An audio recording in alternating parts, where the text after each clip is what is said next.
ఈ శుభప్రదమైన వేళను బట్టి మీకు ధన్యవాదాలు చెల్లించుకొనుచున్నాము. మేము నేర్చుకొనవలసిన అనేక విషయములను జీవగ్రంథం అయిన బైబిల్ నుండి మేము పొందగలుగుటకు, పరిశీలించుటకు మీ జ్ఞానమును మాకు అనుగ్రహించవలసిందిగా ప్రార్థిస్తూ క్రీస్తు యేసు వారి పుణ్యనామంలో ఈ ప్రార్థన మీకు సమర్పించుచున్నాము తండ్రి, ఆమేన్. క్రీస్తునందు ప్రియమైన దేవుని వర్లారా, ఈ 34వ అంతర్జాతీయ లేఖనాల పరిశోధన సదస్సుకు విచ్చేసిన ప్రియులైన మీ అందరికీ క్రీస్తు యేసు వారి పేరట శుభములు తెలియజేయుచున్నాను. ప్రియులారా, గత కొద్ది దినాలుగా మీరు అనేక విషయాలు బైబిల్ నుంచి నేర్చుకుంటున్నారు. వాటి ద్వారా అనేక ఆత్మలు రక్షింపబడుటకు, సత్యములోనికి అనేకులను నడిపించుటకు అవి తప్పక మీకు తోడ్పడతాయని మేమంతా ఆశిస్తున్నాం, ఎదురు చూస్తున్నాం. ఎన్నో శ్రమలు, ఇబ్బందులు, అవమానాలు ఎదురైనప్పటికీ వాటన్నిటినీ ఎదురొడ్డవలసిన బాధ్యత క్రైస్తవునికి ఉంది. అందులో ఎన్నో కుట్రలు, ఎన్నో ద్రోహ చింతనలు, ఎన్నో ఓర్పులు, ఎన్నో ఓదార్పులు ఎన్ని ఉన్నప్పటికీ దేవుని యొక్క బాధ్యతను, భారాన్ని భరించవలసిన అవసరత మనందరికీ ఉంది. ఎందుకంటే క్రైస్తవులం గనుక. ప్రియులారా, ఆపదలు, ఇబ్బందులు, సమస్యలు ఎదురైనప్పటికీ ఎన్నో సందర్భాలలో దేవుని కొరకు ఓర్చుకొనక తప్పదు. ఎందుకంటే దేవుడు అభయం ఇచ్చాడు. ఒక మంచి మాట బైబిల్లో మనం చూడగలిగితే, కీర్తన గ్రంథం 34వ కీర్తనలోని 19వ వచనాన్ని మనం చూడగలిగితే, కీర్తనల గ్రంథం 34వ కీర్తనలోని 19వ మాట మనం చూడగలిగితే, నీతిమంతునికి కలుగు ఆపదలు అనేకములు, వాటినన్నిటిలో నుండి యెహోవా వానిని విడిపించును అంటున్నాడు. చూడండి, శ్రమలు కలిగాయని, ఇబ్బందులు కలిగాయని దేవుని విడిచిపెట్టేవాడు పిరికివాడు. ఎన్ని ఎదురైనా చివరి వరకు పోరాడి నిలువబడి గెలిచినవాడు ధైర్యవంతుడు, సమర్థుడు.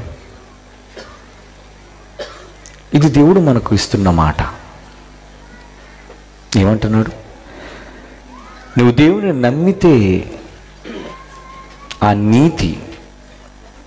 నీతి అనేది నమ్మికను బట్టి వచ్చేదని బైబిల్ చెప్పింది. అబ్రహాము దేవుని నమ్మెను, అది అతనికి నీతిగా ఎంచబడింది. దేవుని యందు మనం విశ్వసించగలిగితే ఆ నమ్మిక నిన్ను నీతిమంతునిగా తీరిస్తే, అలా నమ్మిన నీతిమంతునికి ఒకవేళ ఆపదలే కలిగితే వాటన్నిటి నుంచి యెహోవా వానిని విడిపించును అంటున్నాడు. కారణం, విడిపించాలి అంటున్నాడంటే ఇరికించాలి అనుకునే వాళ్ళు ఉంటారు కనుక. అపవాది తన పనిలో ముందుకు సాగే వాళ్ళని అభ్యంతరపరచాలి అని అనుకుంటుంది కనుక, అందుకే దేవుడు చెబుతున్నాడు, ఓదారుస్తున్నాడు తన పిల్లల్ని. నీతిమంతులకు కలుగు ఆపదలు అనేకం, వాటన్నిటిలో నుండి యెహోవా మన తండ్రి వానిని విడిపించును అంటున్నాడు. చూడండి, కనుక ఆ విడుదల కొరకు నమ్మికతో ఎదురు చూడాలి కానీ విశ్వాసాన్ని కోల్పోయి బలహీన పడకూడదు. అది దేవుడు మనకు చెబుతున్న గొప్ప మాట. నిజంగా మిమ్మల్ని అందరినీ నేను చూసినప్పుడు, మీరు నాకు ఎదురుపడినప్పుడు, నేను మీకు ఎదురుపడినప్పుడు, మీ ఆప్యాయత, మీ ప్రేమ, మీ ఆదరణ, మీ పలకరింపు వీటన్నిటిని చూచినప్పుడు ఎంతగానో ఆదరణ పొందాను ప్రియులారా. ఎందుకంటే ఎప్పుడైనా ఒక వ్యక్తిని గూర్చి చెడు వినగానే వెంటనే మనస్సులను చెరుపుకునే మనం, మనస్పర్ధ మార్చుకునే మనం, నిజంగా పిల్లలైన వాళ్ళందరూ నేను ఎదురైనప్పుడు వాళ్ళ ప్రేమతో కూడిన పలకరింపులు నన్ను ఎంతగానో ఆదరణ ఇచ్చాయి ప్రియులారా. అలా మీరు చేయడానికి కారణం మీరు నేర్చుకుంటుంది బైబిల్ కనుక, మీరు వాక్యాన్ని నేర్చుకుంటున్నారు కనుకనే అలా ఆదరించగలరు. నిజాలు తెలిసినా తెలియకపోయినా అనుమానించటం కాదు, ఏమీ తెలియకపోయినా వ్యక్తిని ప్రేమించటమే గొప్ప. అది ప్రేమకున్న గొప్ప శక్తి. అది క్రైస్తవులుగా, ఆయన పిల్లలుగా మన దగ్గర మెండుగా ఉండాలి దేవుని పిల్లలారా. అప్పుడు నాకు ఒక మాట గుర్తొచ్చింది. పౌలు గారు గలతీలకు రాస్తూ 4వ అధ్యాయంలో ఒక సందర్భంలో ఆయన మాట్లాడుతూ ఏమంటున్నారంటే, గలతీ పత్రికలోని 4వ అధ్యాయం మరి 13, 14 వచనాలు చూడగలిగితే, మీరు నాకు అన్యాయం చేయలేదు, మొదటిసారి శరీర దౌర్బల్యము కలిగినను నేను సువార్త మీకు ప్రకటించుట అని మీరు ఎరుగుదురు. అప్పుడు నా శరీరములో మీకు శోధనగా ఉండిన దానిని బట్టి మీరు నన్ను తృణీకరించలేదు, నిరాకరింపనేను లేదు గాని దేవుని దూత వలన క్రీస్తు యేసు వలన నన్ను అంగీకరించితిరి. పౌలు గారితో పోల్చుకునేటంతటి గొప్పవాడును నేను కాను గాని ఆయన పాదధూళికి కూడా నేను సరిపోను. అయినప్పటికీ ఒకనాడు ఎన్నో అభియోగాలు, ఎన్నో ఇబ్బందులు, ఎన్నో కష్టాలు అనుభవించిన పౌలును వారు ఎలా స్వీకరించారు అంటే, శోధనగా ఉంటున్నప్పటికీ వారు తృణీకరించకుండా హక్కును చేర్చుకున్నారు అనే మాట ఆయనని ఎంతగానో ఆదరించింది కనుకనే పౌలు గారు ఆ మాటను తన పత్రికలో వాళ్ళకి రాస్తున్నాడు ప్రియులారా. అటువంటి ఆదరణ మీరంతా ఇచ్చారు, నాకు చాలా సంతోషం. కాబట్టి ఈ సమయంలో బైబిల్లో ఒక చక్కటి సంగతిని మీ అందరితో పంచుకోవాలని నేను ఆశపడుతున్నాను. అదేంటంటే, ప్రకటన గ్రంథములోని 13వ అధ్యాయం 1వ వచనంలో ఒక భయంకరమైన క్రూర మృగము, దానికి 7 తలలు 10 కొమ్ములు కలిగినదిగా ఉంటుంది. ఏమిటి ఈ జంతువు వివరణ? దీన్ని మనం పరిశీలించాలి బైబిల్ నుండి. కాలజ్ఞాని అయిన దేవుడు తన పిల్లలైన వారితో, అందులో తనకు ప్రియులైన వారితో, ఇష్టులైన వారితో అనేక సంగతులను ఆయన రాయించాడు. అలా రాయింపబడిన గుప్త నిధియే బైబిల్ అండి. దాన్ని మనం పరిశీలించాలి.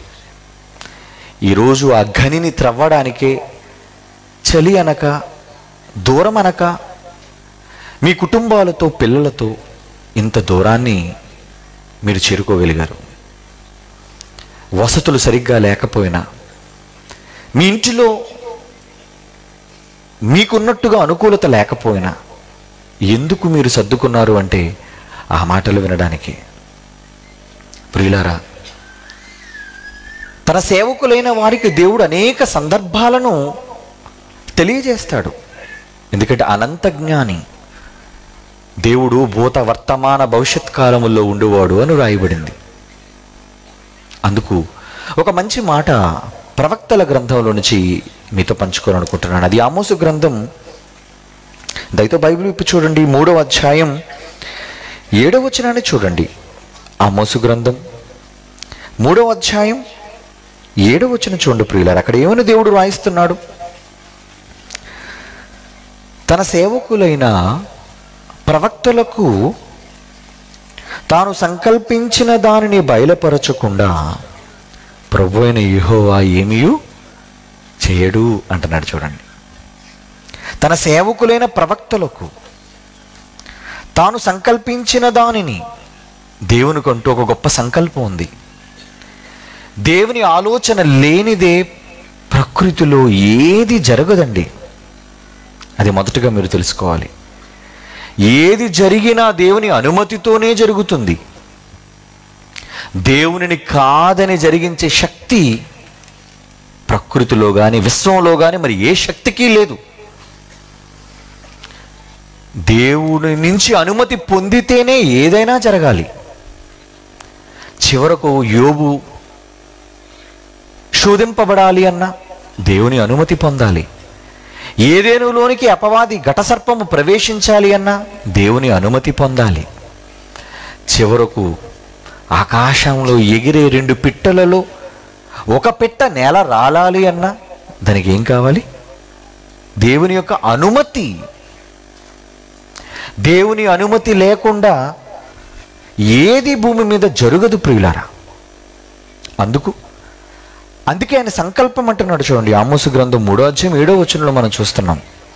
తన సేవకులైన ప్రవక్తలకు తాను సంకల్పించిన దానిని, దేవుడికి ఒక మహాసంకల్పం ఉంది. ఆ సంకల్పాన్ని తెలియజేయాలి అనుకుంటున్నాడు. బయలుపరచకుండా ప్రభు అయిన యెహోవా ఏమీ చేయడు. ఖచ్చితంగా ఆయన చెబుతాడు. తన భవిష్యత్తులో చేయబోయే దానిని ఆయన చెబుతాడు, వ్రాయిస్తాడు. ఎవరికి చెబుతాడు, ఎవరి ద్వారా చెబుతాడు అని మనం పరిశీలించగలిగితే దానియేలు గ్రంథం చూద్దాం ప్రియులారా. దానియేలు గ్రంథం 2వ అధ్యాయం 28వ వచనం చూడండి. దానియేలు గ్రంథం 2వ అధ్యాయం 28వ వచనంలో దానియేలును గూర్చి వ్రాయబడుతున్న మాట ఈ జీవగ్రంథంలో నుంచి చూడాలి మీరు. అయితే మర్మములను బయలుపరచగల దేవుడు ఒకడు పరలోకమందున్నాడు. ఆయన మరుగు మాటలను మర్మములను బయలుపరచును అంటున్నాడు చూడండి. ప్రపంచానికి తెలియని అనేక సంగతులు, మర్మములు, మరుగు మాటలు, తెలియనివి, కాలజ్ఞానం, భవిష్యత్తులో సంభవించేవి, వీటన్నిటినీ దేవుడు ఎరిగినవాడు గనుక ఆయన ఎవరికి చెబుతాడు అని మనం అనుకుంటే అదే దానియేలు గ్రంథములో 10వ అధ్యాయం 11-12 వచనాలు చూడండి. దానియేలు గ్రంథం 10వ అధ్యాయం, దానియేలు గ్రంథం 10వ అధ్యాయం 11-12 వచనాలు చూడండి. అక్కడ ఏమంటున్నాడు? దానియేలు, నీవు బహుప్రియుడవు గనుక నేను నీ యొద్దకు పంపబడి తిని, నీవు లేచి నిలువబడి నేను నీతో చెప్పు మాటలు తెలుసుకోవాలి. దానియేలు, నువ్వు భవిష్యత్తులో సంభవించబోయే సంగతులను గూర్చి నీకు చెబుతున్నాను. తన సంకల్పం అంతా కూడా తన దాసులకు దేవుడు తెలియకుండా ఆయన దేనిని దాచడు, చెబుతాడు. ఆ విషయాలు తెలుసుకోవాలి అంటే, దేవుడు మనకు తెలియజేయాలి అంటే తనకు ప్రియులైన వారి ద్వారా ఆయన తెలియజేస్తాడు. అందుకు దానియేలుని ఎంపిక చేశాడు ఆ రోజు. అలా దానియేలుని ఎంపిక చేసి ఆ దానియేలుతో అంటున్న మాట ఏమని మరలా చదవండి. దానియేలు గ్రంథం 10వ అధ్యాయం 11-12 వచనాలు. దానియేలు, నీవు బహుప్రియుడవు గనుక నేను నీ యొద్దకు పంపబడి తిని, నీవు లేచి నిలువబడి నేను నీతో చెప్పు మాటలు తెలుసుకొనుము. అతడి ఈ మాటలు నాతో చెప్పగా నేను వణుకుచూ నిలువబడి తిని. అప్పుడు అతడు ఏమంటున్నాడు? దానియేలు, భయపడకు నాయనా, నీవు తెలుసుకొనవలెనని నీ మనస్సును అప్పగించి దేవుని ఎదుట నిన్ను తగ్గించుకునిన ఆ మొదటి దినము మొదలుకొని నీవు చెప్పిన మాటలు వినబడినవు గనుక నీ మాటలను బట్టి నేను వచ్చి తిని. దానియేలు ఎలాంటి వాడు? దానియేలు మనస్సు ఎలాంటిది? దేవుని దగ్గర ఎలా ఉన్నాడటండి? ఎలా ఉన్నాడట దానియేలు? 12వ వచనం, దానియేలు భయపడకము, నువ్వు తెలుసుకొనవలనే నీ మనస్సును అప్పగించి దేవుని ఎదుట నిన్ను తగ్గించుకుని మొదటి దినము మొదలుకొని, చాలా తగ్గించుకునే మనస్సు నాయన నీది. నిన్ను నువ్వు తగ్గించుకునే గొప్ప గుణం కలిగిన వాడు నాయన నువ్వు దానియేలు. అందుకే నువ్వు దేవునికి బహుప్రియుడు అయ్యావు. అందుకు నేను నీతో చెప్పాలి అనుకుంటున్నాను, అందుకు నీ ద్వారా ప్రకటించాలి అనుకుంటున్నాను. అవునండి, ప్రకటిస్తాడు, తెలియజేస్తాడు, వ్రాయిస్తాడు, బయలుపరుస్తాడు. దానియేలు అనేక సంగతులను గురించి రాశారండి ఆయన. ఈరోజు మనం తెలుసుకోబోయే ఈ భయంకరమైన క్రూర మృగముల్లో 7 తలలు 10 కొమ్ములు. ఏంటి ఆ 10 కొమ్ములు? ఆ 10 కొమ్ముల సూచనలు ఏంటి? వీటన్నిటిని గురించి మనం తెలుసుకోవాలి అంటే అది బైబిల్లోనే ఉందండి. ఈరోజు క్రొత్తగా మనం వినేదంటూ ఏమీ లేదు. బైబిల్లో దేవుడు ఏనాడో తన భక్తుల ద్వారా రాయించిన మాటలు. వాటిని మనం శ్రద్ధగా చదవాలి, వాటిని మనం జాగ్రత్తగా పరిశీలించాలి. అలా మనం చూసుకుంటూ చదువుకుంటూ వెళ్ళగలిగితే తన ప్రియులైన వారి ద్వారా దేవుడు రాయించిన అనేక మాటలను మనం చదవగలిగితే మనం తెలుసుకోగలము అంటున్నాడు ప్రియులారా. దానియేలుకు చెప్పడానికి గల కారణం అతని మనస్సు దేవుడుగా నచ్చింది. అందుకే నువ్వు ప్రకటించు నాయన దానియేలు, నువ్వు చెప్పాలి, నువ్వు చెప్పాలి. ఒకవేళ చెప్పబడుతున్నప్పుడు నువ్వు ఒకవేళ దేవుని దృష్టిలో నువ్వు గర్విష్టిగా మారితే, దేవుని దృష్టిలో అది దేవునికి నచ్చనిది గనుక, దేవుని దగ్గర నువ్వు తగ్గించుకునేవాడు గనుక, దేవుని పిల్లలారా,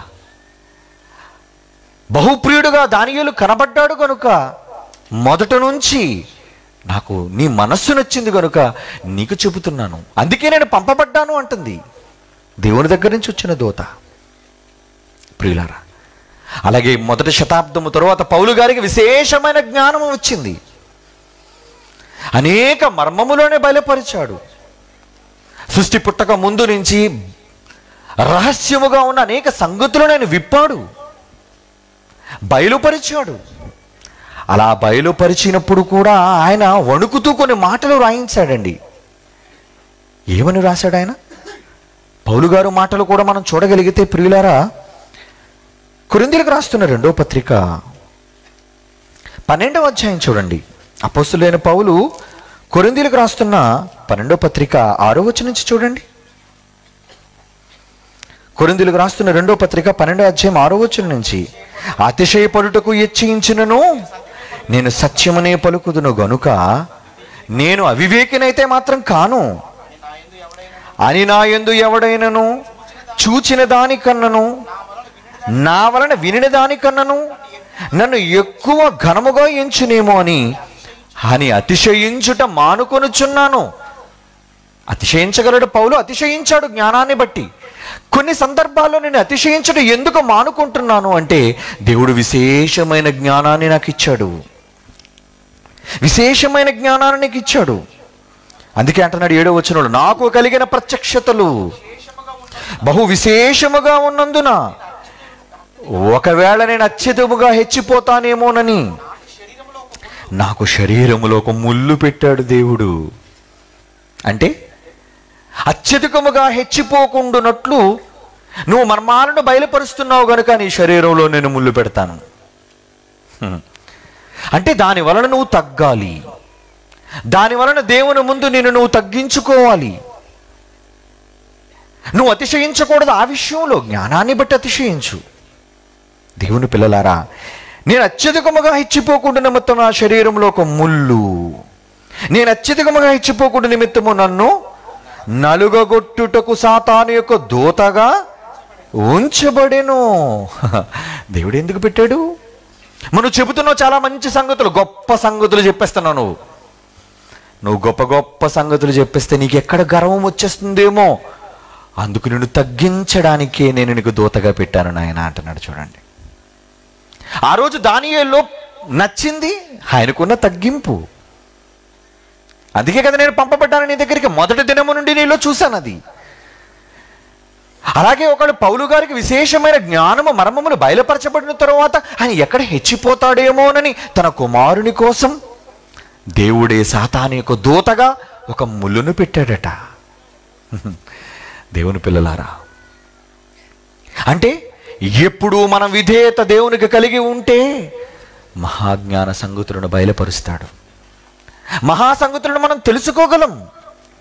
అవును అవును ప్రియులారా, కనుక నిజంగా మీరు దేవుని దగ్గర నుంచి మహాజ్ఞాన సంగతులు ఏమండి, బైబిలులో చాలా ఉన్నాయండి సంగతులు.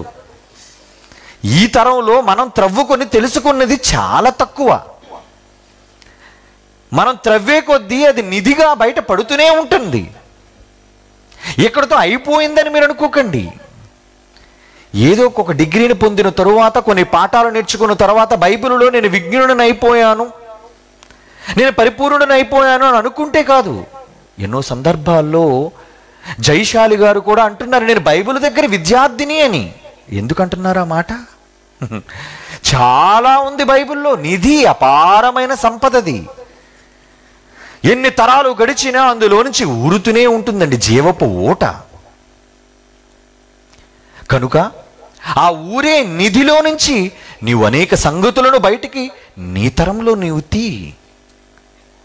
దేవుడు రాయించాడు, ఏది రహస్యమైనది కాదు. తన పిల్లలకు తెలియజేయాలనే ఉద్దేశముతోనే సంకల్పించిన దానిని బట్టే ఆయన వ్రాయించాడు. ఆ వ్రాయించిన వాటిని నువ్వు చదివితే చాలు. నాయన చదువు. నాకు బయలుపరచబడిన మర్మములను నేను వ్రాసితిని పౌలు అంటున్నాడు కదా, ఎఫెసీ పత్రిక 3:3 మనకు తెలుసు. నాకు బయలుపరచబడిన దానిని నేను వ్రాసితిని, మీరు దానిని చదివిన ఎడల నాకు కలిగిన జ్ఞానాన్ని మీరును పొందగలరు, తెలుసుకొనగలరు అంటున్నాడు. కాబట్టి ప్రియులారా, అనేక సంగతులు ఉన్నాయి బైబిల్లో. నిన్న కూడా తమ్ముళ్ళు నా దగ్గరకు వచ్చి మాట్లాడుతున్నప్పుడు వాళ్ళు అంటున్న మాటలు ఏంటంటే, ఇంకా బైబిల్లో చాలా తెలుసుకోవాలని, మాకు అర్థం కాని విషయాలు ఉన్నాయి అంటున్నారు. సంతోష్ మాట్లాడుతున్నప్పుడు, ఉపేంద్ర మాట్లాడుతున్నప్పుడు, అంటే అనేక విషయాలు బైబిల్లో గుప్తములై ఉన్నాయి, మేము ఇంకా నేర్చుకోవాలి, వాటిని త్రవ్వాలి, తెలుసుకోవాలి. ఏవో కొన్ని పాఠాలు తెలుసుకున్నంత మాత్రాన మాకు బైబిల్ అంతా వచ్చేసింది అని ఒకళ్ళు మనం అనుకుంటే, ఒకళ్ళు మీరు ఒకళ్ళు భావించినది తప్పర్రా. అది కొన్ని పాఠాలకు మాత్రమే పరిమితమైనది. బైబిల్లో ఎక్కడైనా ఏ సందర్భాన్ని తీసి ఒకవేళ మనం ప్రశ్నించగలిగితే దానికి సమాధానం, జవాబు చెప్పగలిగే స్థితి మీకు రావాలి. అది బైబిల్లో పరిపూర్ణత సాధించటం. ఎందుకంటే అనేక సంగతులు దానియేలు రాశారు, అనేక సంగతులు హెజ్కేలు గారు రాశారు, యోవేలు గారు రాశారు, యోహాను గారు రాశారు. ఎంతో ఉందండి. మరి ఏంటి ఆ మృగం ఏంటి, కొమ్ములేంటి, ఇవన్నీ ఏంటి? ఇది కేవలం చాలా అతి తక్కువ చిన్న శాతం. ఇంకా చాలా ఉన్నాయి సంగతులు. వాటన్నిటినీ తెలుసుకోవాలి అంటే పరిశీలించాలి, పరిశోధించాలి ప్రియులారా. ఇప్పుడు వద్దాం ప్రకటన గ్రంథంలో దేవుడు రాయించిన మాట 13వ అధ్యాయం చూడండి. బైబిల్ తెరిచి ప్రకటన గ్రంథం 13వ అధ్యాయం 1వ వచనం నుంచి చూడండి. మరియు 10 కొమ్ములను 7 తలలను గల ఒక క్రూర మృగము సముద్రములో నుండి పైకి వచ్చుట చూచి తిని. ఏమండి? దాని కొమ్ముల మీద 10 కిరీటములను, దాని తలల మీద దేవదోషణకరమైన పేళ్లును ఉన్నాయంట. అవునా? ఇంకా 2వ వచనం, నేను చూచిన మృగము చిరుత పులిని పోలియుండెను, దాని పాదములు ఎలుగుబంటి పాదములు వంటివి, దాని నోరు సింహపు నోరు వంటిది. దానికి ఆ ఘట సర్పము తన బలమును, తన సింహాసనమును, గొప్ప అధికారమును ఇచ్చెను. ఏమండి? క్రూర మృగము మనకు కనబడుతుంది ఇక్కడ. అవును, ఆ క్రూర మృగానికి 10 కొమ్ములు ఉన్నాయి, 7 తలలు ఉన్నాయి దానికి. ఇంతకీ 10 కొమ్ములు దేనిని సూచిస్తుంది, 7 తలలు దేనిని సూచిస్తున్నాయి? ఏమండి?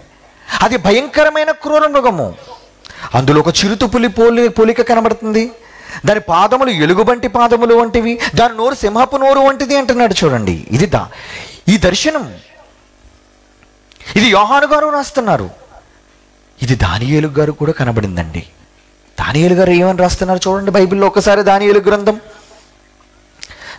గ్రంథం 7వ అధ్యాయం దానియేలు గ్రంథం 7వ అధ్యాయం 7-8 వచనాలు ప్రియులారా. పిమ్మట రాత్రి యందు నాకు కలిగిన దర్శనములు కలిగినప్పుడు నేను చూచుండగా ఘోరమును భయంకరముగు 4వ జంతువు ఒకటి కనబడెను. ఈయన 4 జీవులు వేరువేరుగా చెప్పాడు. 4 జీవులను కలగలిపి యోహాను గారు చెబుతున్నారు. జాగ్రత్తగా వినండి, తెలుసుకోవాలి కదా. ఏమంటున్నాడు? దానియేలు గ్రంథం 7వ అధ్యాయం 7వ వచనం. పిమ్మట రాత్రి యందు నాకు దర్శనములు కలిగినప్పుడు నేను చూచుచుండగా ఘోరమును భయంకరమునగు 4వ జంతువు ఒకటి కనబడెను. అది తనకు ముందు నుండిన ఇతర జంతువులకు భిన్నమైనది. ముందున్న లాంటిది కాదు, అది చాలా భిన్నంగా ఉన్నదంట. ఇంకేమంటున్నాడండి? భిన్నమైనదని చెప్పి అది మహా బలమహత్యములు గలది. దానికి పెద్ద ఇనుప దంతములను 10 కొమ్ములు ఉండినంటున్నాడు. చూడండి, మొత్తాన్ని తినేస్తుందటది. సమస్తమును భక్షించుచు తుత్తునీయులుగా చేయుచు మిగిలిన దాన్ని కాళ్ళ క్రింద అణగద్రొక్కుచుండెను. ఇక్కడ మరలా మనకు 10 కొమ్ములు కనబడుతున్నాయి. చూడండి, 10 కొమ్ములు కనబడుతున్నాయి. చూడండి, సేమ్ అదే క్రూర మృగం, ఒక భయంకరమైన క్రూర మృగం. ఆ భయంకరమైన క్రూర మృగములో ఉన్నది ఏంటండి? పెద్ద ఇనుప దంతములు 10 కొమ్ములను ఉండెను. ఏమంటే నిజంగా రూపకాలంకారంగా వ్రాయబడ్డాయండి ఇవన్నీ. మీకు తెలుసు, దానియేలు గ్రంథములో కానీ ప్రకటన గ్రంథములో కానీ వ్రాయబడిన భాషా శైలి అది దేవుడు రూపకాలంకారంగా వ్రాయించాడు. మెటఫారికల్ లాంగ్వేజ్ అంటారు దానిని. అంటే ఒక కొమ్ము అనేసరికి ఏంటి అర్థం? ఎదుట వ్యక్తికి హాని తలపెట్టేది, సూదిగా మొనదేరినది కొమ్ము. అవునండి. ఇక ఆ కొమ్ములు దేనికున్నాయి? క్రూర మృగం. దాని స్వభావం ఎలాంటిదటండి? 7వ వచనంలో అన్నాడు, పిమ్మట రాత్రి యందు నాకు దర్శనములు కలిగినప్పుడు నేను చూచుండగా ఘోరమును భయంకరమునగు 4వ జంతువు ఒకటి కనబడను. 4 జీవులలో 4 జంతువులలో 4వ జంతువు కనబడింది. అది తనకు ముందుగా ఉండిన ఇతర జంతువులకు భిన్నమైనది. అది మహాబల పరాక్రమములు గలిది. దానికి పెద్ద ఇనుప దంతములను 10 కొమ్ములను ఉండెను. అది సమస్తమును భక్షించుచు తుత్తునీలుగా చేయుచు మిగిలిన దానిని కాళ్ళ కింద అణగద్రొక్కుచుండెను. అన్నిటినీ కాళ్ళ కింద వేస్తుందట, అణగద్రొక్కుతుందట. అవునా? ఈలోపు గమనిస్తుంటే 8వ వచనం, నేను ఈ కొమ్ములను కనిపెట్టగా, కొమ్ములను చూస్తున్నారట పాపం. ఈయనకి దేని మీద కాన్సన్ట్రేషన్ ఉంది? దానియేలు గారు దేని మీద కాన్సన్ట్రేట్ చేస్తున్నారు, శ్రద్ధ వహిస్తున్నారు? క్రూర మృగము. ఆ క్రూర మృగముకున్న కొమ్ములు. ఎన్ని కొమ్ములు ఉన్నాయి దానికి? 10 కొమ్ములు అంటున్నాడు. చూడండి, 10 కొమ్ములను చూస్తున్నాను నేను. 10 కొమ్ములు. నేను 8వ వచనం, ఈ కొమ్ములను కనిపెట్టగా ఒక చిన్న కొమ్ము వాటి మధ్య లేచెను. దానికి స్థలం ఇచ్చుటకై ఆ కొమ్ములలో 3 పెరికి వేయబడినవి. ఆ చిన్న కొమ్ము రావడం కోసం 3 కొమ్ములు పోయేటండి. అంటే మొత్తం ఆ క్రూరమృగానికి ఉన్న కొమ్ములు ఇందులో ఆయన చెప్పిన దాంట్లో వివరించిన దాంట్లో ఎన్నైనా మనకు కనబడుతున్నాయి? 11. 10 కొమ్ములు పైన ఉన్నాయి. అవునా? 10 కొమ్ములు దానికి ఉన్నాయి.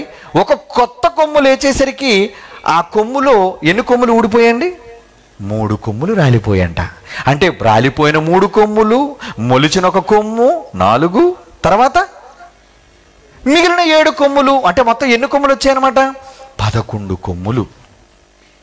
ఏమండి, ఏంటి కొమ్ములు? దానియేలు గారు వాటినే ఎందుకు చూస్తున్నారు? ముందు మనకి ఈ క్రూర మృగం ఏంటో తెలియాలి. ప్రియులారా, బాగా గమనించండి. నిన్నటి దినం మీరు తండ్రి గారి మాటల్లో మీరు విన్నారు, 7 అన్నది సంపూర్ణ సంఖ్య. బైబిలులో వాడబడిన సంఖ్య 7 అన్నది సంపూర్ణానికి గుర్తు, మూలం. 7 అనేది ఒక మూల సంఖ్య. అది రంగులకు కానివ్వండి, స్వరాలకు కానివ్వండి, దినములకు కానివ్వండి. బైబిల్ ఆరంభమైంది 7 దినముల సృష్టితోనే ఆరంభమైంది. దేవుడే 7 సంఖ్యను ఆది కాండములోనే తెలియజేశాడండి. అంటే 7కి ఎంత ప్రాముఖ్యత ఉందో చూడండి. 8 దినాలు చేయొచ్చుగా, 3 దినాలు చేయొచ్చుగా, 50 దినాలు చేయొచ్చుగా, లేదా ముచ్చటగా సెంచరీ చేయొచ్చుగా. 7 దినాలు మాత్రమే ఎందుకు చేయాలనుకున్నాడు? ఆ 7లో ఏదో నేర్పించాలి అనుకుంటున్నాడు. అదేంటో తెలుసా? 7వ దినములోగా తన పనిని సంపూర్తి చేసి. అంటే 7లో సంపూర్ణత మనకు కనబడుతుంది. అలాగే సంపూర్ణమైన అధికారం ఈ 7 తలలు అనేసరికి ప్రకటన గ్రంథం 13వ అధ్యాయం మొదటి వచనం మరలా చూద్దాం మనం. ప్రకటన గ్రంథం 13వ అధ్యాయం మొదటి వచనం మరలా చూద్దాం ప్రియులారా. అక్కడ ఏమంటున్నాడు? మరియు 10 కొమ్ములను 7 తలలను గల ఒక క్రూర మృగం వచ్చేసింది బయటికి. ఏమండి? 10 కొమ్ములు 7 తలలు. తలలు 7 అంటున్నాడు ఏంటి? తల అనేసరికి అధికారం, శిరస్సు, అంతే కదండి. అధికారం అంతా ఎక్కడ ఉంటుంది? హెడ్. అలాంటి అధికారం, సంపూర్ణ అధికారము దానిది. 7 తలలు అన్నాడు అంటే సంపూర్ణమైన అధికారం. అందుకే దానియేలు గారు రాస్తున్నప్పుడు కూడా సంపూర్ణమైన బలం అని అన్నాడు. చూడండి, ఇంత మనం చదివిన మాటలు దానియేలు గ్రంథం 7వ అధ్యాయం, దానియేలు గ్రంథం 7వ అధ్యాయం 8వ వచనంలో చదువుకున్నాం కదండి. ఏమని చదువుకున్నాం? మహాబల 7వ వచనం, పిమ్మట రాత్రి అందు నాకు కలిగిన దర్శనములు నేను చూచుండగా ఘోరమును భయంకరమునకు 4వ జంతువు కనబడును. అది తనకు ముందు నుండిన ఇతర జంతువులకు భిన్నమైనది. అది బలమహత్యములు గలది. మహాబలమంట. అవునండి, అది మహాబలము కలిగినది. ఇక్కడ మనం దానియేలు గ్రంథములో ఏంటి జంతువులు అంటే అది మనకు తెలుసు. ఆ దానియేలు గ్రంథములో మనం చూడగలిగితే అవి 4 సామ్రాజ్యాలను సూచించేవి అని మనకు కనబడుతుంది. దానియేలు గ్రంథం 7వ అధ్యాయం 17వ వచనం చూడండి ప్రియులారా. దానియేలు గ్రంథం 7వ అధ్యాయం 17వ వచనం ఏమంటున్నాడు అక్కడ? ఎట్లనగా ఈ మహాజంతువులు 4 లోకమందు ప్రభుత్వము చేయబోవు 4 రాజులను సూచించుచున్నది. లోకమందు ప్రభుత్వము చేయ 4 రాజులు, 4 సామ్రాజ్యాలు. అది మీకు తెలుసు. 4 సామ్రాజ్యాలు ప్రపంచాన్ని పరిపాలించాయని తెలుసు. ప్రపంచాన్ని మొత్తంగా.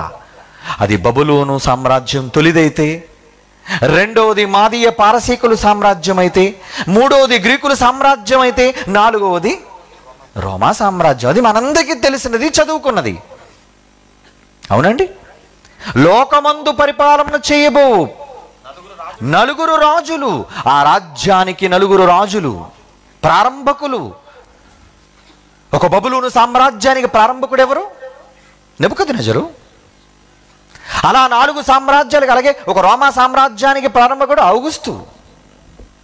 తొలిసారిగా ప్రపంచాన్ని మొత్తంగా పరిపాలించిన వాడు.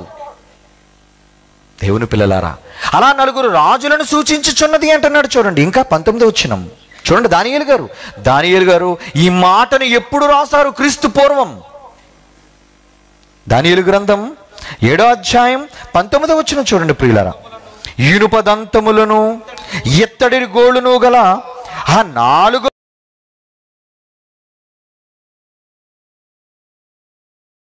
అనేది లేదండి. ఇదే కొత్తగా కనబడుతుంది, వేరుగా కనబడుతుంది, ప్రమాదకరంగా కనబడుతుంది. మొదటిది సింహము, రెండోది చిరుత పులి, మూడోది ఎలుగుబంటి, 4వది క్రూర మృగం. సరే, మొదటి బబులోను సామ్రాజ్యం కోసం ఆయన ఎక్కువ ఆలోచించడం లేదు. తర్వాత మాదీయ పారసీకుల గురించి ఆయన ఆలోచించడం లేదు. ఆ తర్వాత వచ్చే గ్రీకుల సామ్రాజ్యం గురించి ఆయన ఆలోచించడం లేదు. కానీ 4వ జంతువు, దాని మీద ఆయన కాన్సన్ట్రేషన్ వెళ్ళింది. బహుప్రియుడైన దానియేలుది. చూడండి మరలా చదువుతాం. దానియేలు గ్రంథం 7వ అధ్యాయం 19. ఇనుప దంతములను ఎత్తడి గోళ్ళును గల ఆ 4వ జంతువు సంగతి ఏమైనదని నేను తెలుసుకొని కోరుతుని. ఏంటి దీని సంగతి? ఏమండి? అది ఎన్నటికిని భిన్నమును మిగుల భయంకరమునై సమస్తమును పగలగొట్టుచు మృంగుచు మిగిలిన దాన్ని కాళ్ళ క్రింద అనగదొక్కుచుండెను. ఏం చేస్తుందట అది? ముందు 3 క్రూరముగాల సింహం పర్లేదండి, చిరుతపులు పర్వాలేదండి, ఎలుగుబంటి పర్వాలేదండి. ఇదేంటండి ఇలా ఉంది విచిత్రంగా? ప్రతి దానిని భక్షిస్తుంది, ప్రతి దానిని అణగదొక్కుతుంది, కాళ్ళ క్రింద ఇనుప దంతాలతో ఇత్తడి గోళ్లతో. ఏంటి దీని క్రూరత్వం? ఈయన 4వ జీవి మీద కాన్సన్ట్రేట్ చేశారు, ధ్యానాన్ని పెట్టాడు ఆయన. అందుకే ఆ 4వ జీవి సంగతి రాస్తున్నాడు. ఆ 4వ జీవి ఇంతకీ ఏంటది? మనకు తెలుసు. 4వ సామ్రాజ్యం, ప్రపంచాన్ని పరిపాలించిన సామ్రాజ్యం ఏదది? రోమా సామ్రాజ్యం. ప్రపంచాన్ని పరిపాలించిన అత్యంత గొప్ప సామ్రాజ్యాలలో తొలిది బబులోను, తర్వాత మాదీయ పారసీకులది, మూడోది గ్రీకులది, అయితే 4వది రోమా సామ్రాజ్యం. ఈ 4వ జీవి రోమా సామ్రాజ్యం అని మనకు తెలుసు. ఈ రోమా సామ్రాజ్యమైన ఈ 4వ జీవి ఎలాంటిది అంటే మరలా ఒక్కసారి చదువుదాం 19వ వచనం. ఇనుప దంతములు ఇత్తడి గోళ్ళును గల ఆ 4వ జంతువు సంగతి ఏమైనదని తెలుసుకొని కోరితిని. అది ఎన్నటికి భిన్నమును మిగులు భయంకరమునై సమస్తమును పగలగొట్టుచు మృంగుచు మిగిలిన దాని కాళ్ళ క్రింద అనగదొరుకుచుండెను. మరియు 20వ వచనం చూడండి. దాని తలపైన 10 కొమ్ముల సంగతి. ఇంతకీ ఈ కొమ్ములు ఎక్కడ ఉన్నాయి, దేని మీద ఉన్నాయి? జాగ్రత్తగా వినాలి మీరు.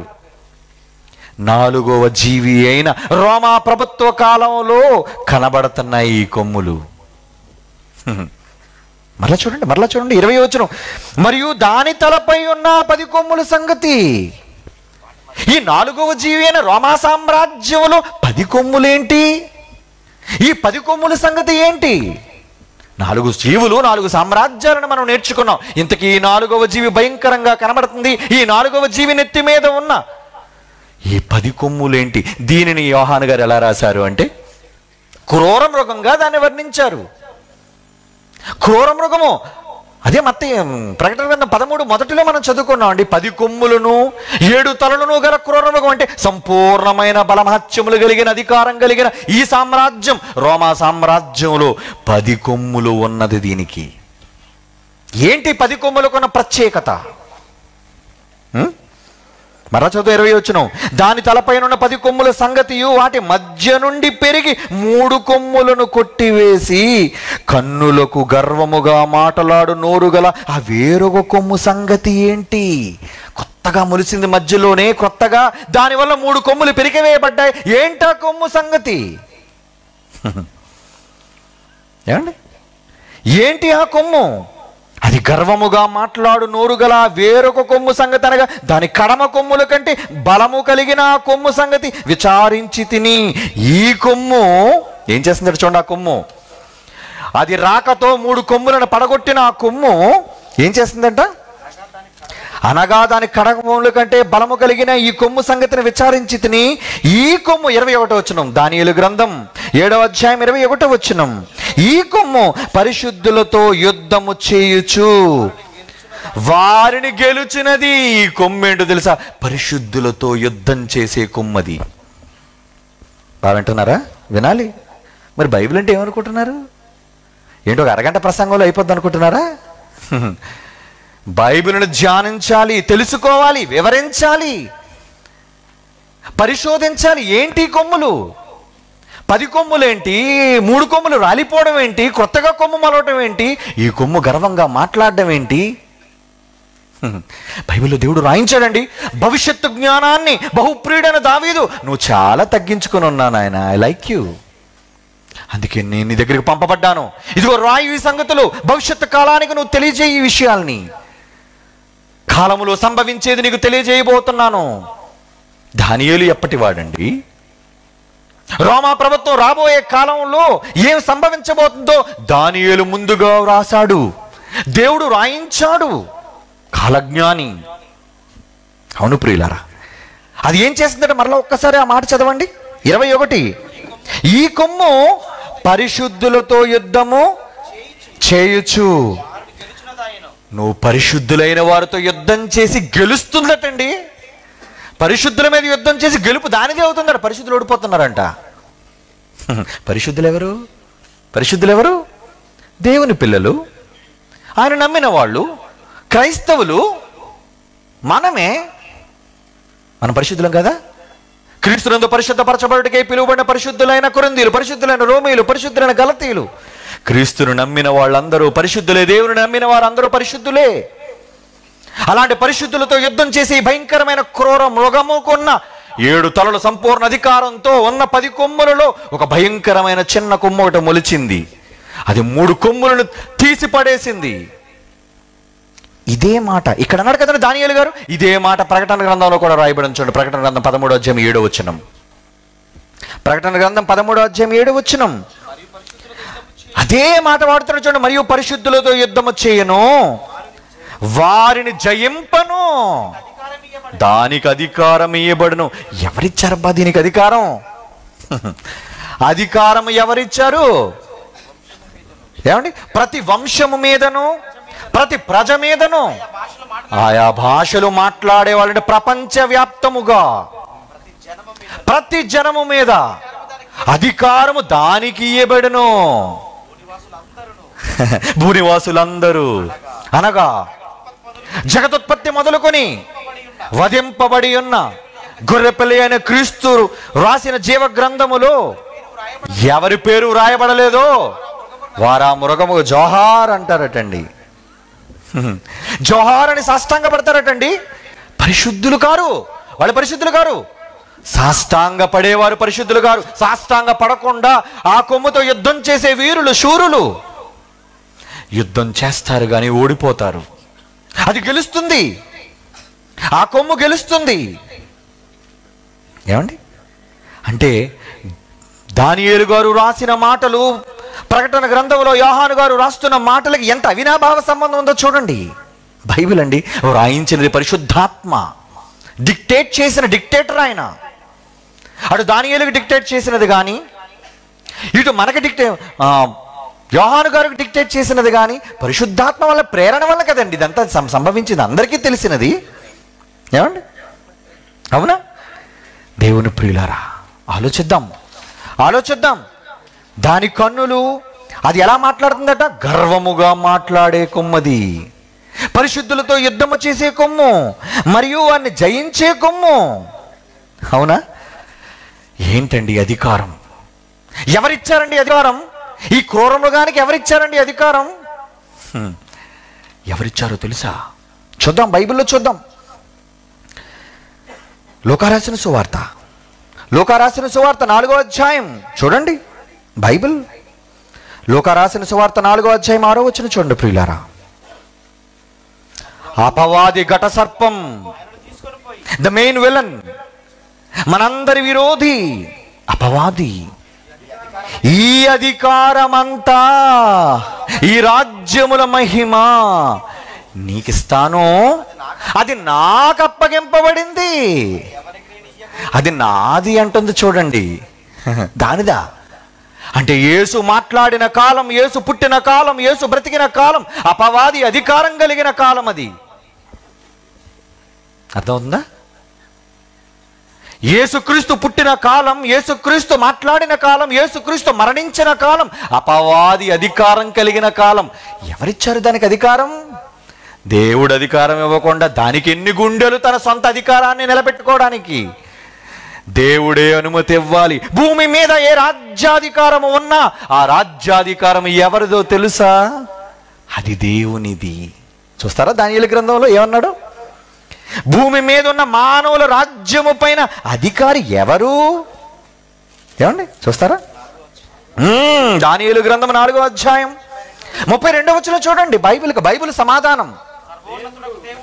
దానియేలు గ్రంథం 4వ అధ్యాయం 7వ వచనం, 32 క్షమించండి 32. సర్వోన్నతుడు దేవుడు మానవుడు చేసే అధికారాల పైన అధికారి అయి ఉన్నాడు. తానెవరికి దానిని అనుగ్రహింపగోరునో వానికిస్తాడు. అది కొమ్మైనా, రాజైనా, మరి ఎవరైనా, అది అపవాదైనా. ఇప్పుడు అపవాది అంటున్న మాట, ఈ అధికారం నాది, నాకు అప్పగింపబడింది అన్నారు. ఎవరండి దీని చేతిలో పెట్టిన వాళ్ళు? దీని చేతిలో అధికారాన్ని పెట్టిన వాళ్ళు ఎవరు? సాక్షాత్తు సర్వేశ్వరుడైన దేవుడు, సర్వాధికారి అయిన దేవుడు, మానవుల రాజ్యము పైన అధికారి అయిన దేవుడు. అది ఇవ్వాలి అనుకుంటే ఆయన ఇస్తాడు. లేదంటే యేసు దగ్గరకు వచ్చి ఎన్ని గుండెలండి దానికి మాట్లాడడానికి. ఈ అధికారం నాది అంటుంది, నా కాళ్ళ మీద పడంటుంది, సాష్టాంగపడు, భిక్ష పడేస్తానంటుంది. ఏంటి దాని గర్వం? సాక్షాత్తు దైవ కుమారుని ఎదిరించే శక్తి దానికి ఎవరిచ్చారో తెలుసా? తీసుకో, ఇస్తున్నాను నీకు. దేవుడే ఇచ్చాడు. దేవుడు ఇవ్వగా వచ్చిన అధికారం అది. అవునరా? దేవుడు ఇవ్వగా వచ్చిన అధికారం. అర్థమైంది కదా ఇప్పుడు? అంటే ఇప్పుడు అపవాది ఏ ధైర్యంతో అంటుంది? అది నాకు దేవుడు ఇచ్చాడు ఈ అధికారం, ఈ రాజ్యము నాది. పాపం ఈ మష్యం యేసుక్రీస్తు వరకు అర్థమయ్యి ఆయన ఏం మాట్లాడుతున్నాడు తెలుసా? యోహాను సువార్త 14:30 చూడండి ప్రియులారా. యోహాను సువార్త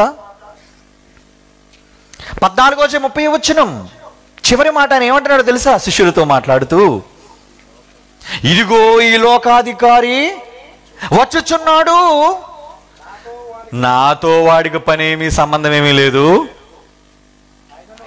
కదండి వెళ్ళిపోదాం ఇక్కడి నుంచి. కిందకి వెళ్ళేసరికి అన్నాడు, ఆయనను నా తండ్రిని ప్రేమించుచున్నాను, లోకము తెలుసుకున్నట్లు, తండ్రి నాకు ఆజ్ఞాపించింది నెరవేర్చినట్లు నేను ఎలాగూ చేస్తున్నాను. లెండర్రా వెళ్ళిపోదాం, అది లోకాధికారం దానిది. అంటే యేసుప్రభు లోకాధికారి కాడా? ఉంటే ఆయన ఎందుకండి సిలువ ఎక్కుతాడు? ఆయన ఎందుకండి బలైపోయాడు?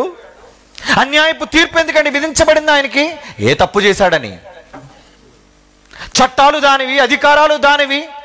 ఏమండి అన్నీ కలిగిన ఈరోజు ఎందుకు చెప్పండి ఇలా జరిగింది? ఈరోజు చలిలో మీరు పడుకోవలసిన అవసరత ఏంటి? మీరు అనొచ్చు, ఏమండి దేవుడు మీతో ఉంటే ఎందుకు మూతపడింది అంటారు. ఓరి పిచ్చోడా, అది మూత వేయడానికి దేవుడే అధికారం ఇచ్చాడు రా. ఎందుకంటే శత్రువు పగ దించాలి, వాడు పొగరు దించడానికి. అధికారం దేవునిదండి. తెలియక అమాయకులైన వాళ్ళు ఏం మాట్లాడతారంటే, మీతో దేవుడు లేడా? ఉంటే ఎందుకు మూసివేయబడింది అది? ఒరే అధికారం దానిదిరా. దేవుడు అధికారం దానికిచ్చాడు. ఆయన అనుమతి లేనిదే ఏ వ్యక్తి ఇక్కడ అడుగు పెట్టలేడు. ఏవనికి ఎన్ని గుండెలు పెట్టాలి అంటే దేవుడే అనుమతి ఇవ్వాలి. ఇచ్చాడు. దేనికి?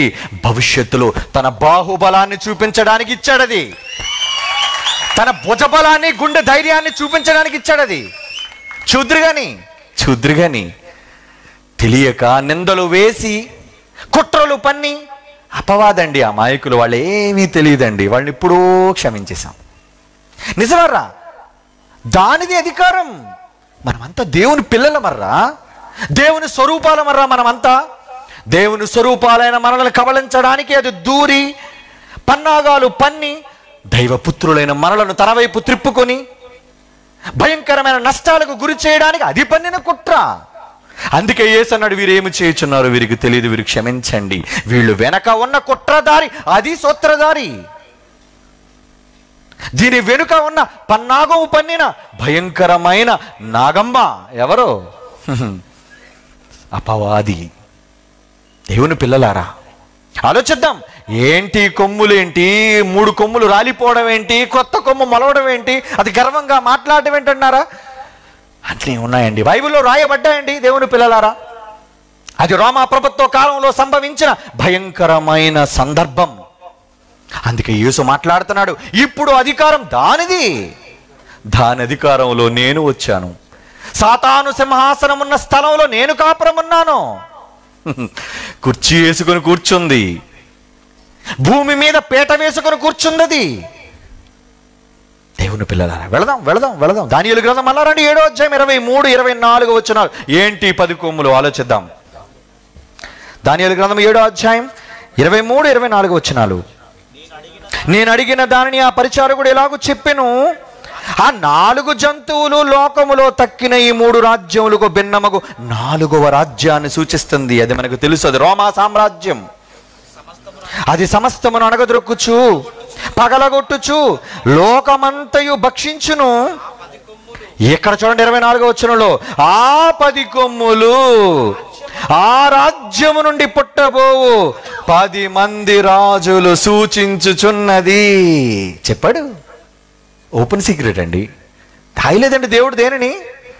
ఇదేదో కొత్తగా నేను చెబుతున్నది కాదండి. ఈరోజు దేవుడు ఏనాడో బైబిల్లో రాయించినది. ఏంటి ఆ కొమ్ములు? ఆ 4 జీవులలో 4వ జీవి క్రూరమైన అతి భయంకరమైన 4వ సామ్రాజ్యమైన రోమా ప్రభుత్వం అయితే, ఆ రోమా ప్రభుత్వ కాలంలో 24వ వచనం దానియేలు 7:24, ఆ 10 కొమ్ములు ఆ రాజ్యము నుండి పుట్టబోవు 10 మంది రాజులను సూచించుచున్నది. కడపట ముందుగా ఉన్న రాజులకు భిన్నమైన మరి ఒక రాజు పుట్టి ఆ 3 రాజులను పడద్రోయును.